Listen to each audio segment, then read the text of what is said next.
Whoa, what is money made out of? That is a pretty intense question. It gets right in your face and it gets there really soon.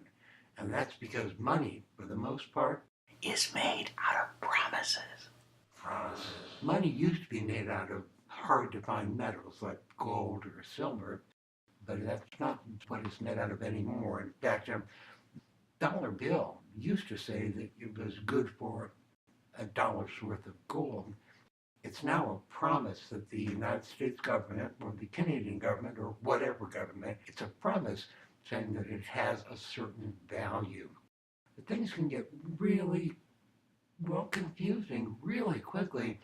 For instance, Bloomberg, big business reporting business, it says that the United States government spends nearly 2 cents to make a 1 cent a penny to make and distribute it. So what does that make a penny worth? The unhappy news is that governments keep their promises that money is worth a certain amount, usually because they have an army. The bigger the army, the more they can keep promises. Promises. And governments and armies, well, they need things. Governments need a place to have sovereignty to do the business of having a government, and armies need a place as well. And there's a new kind of currency that doesn't need a physical place to be because it lives on the internet. That means it needs to keep its promise of worth a different way.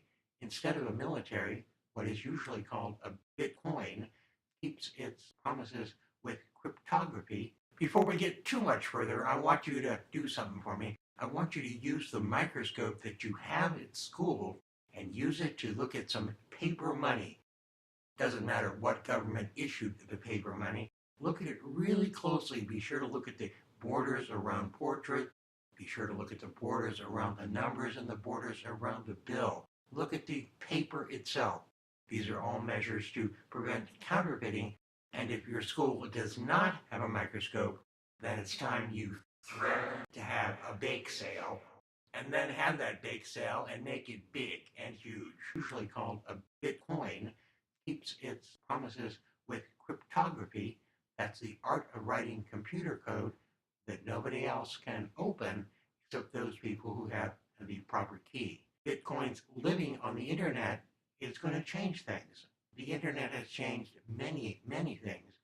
Governments all over the world are having hearings right now to figure out what is going on with this new kind of currency. The thing about Bitcoins is, if it all works out, Bitcoins wouldn't need a government or governments. And again, no one knows if Bitcoins are going to be working out. It's something that's emerging right now.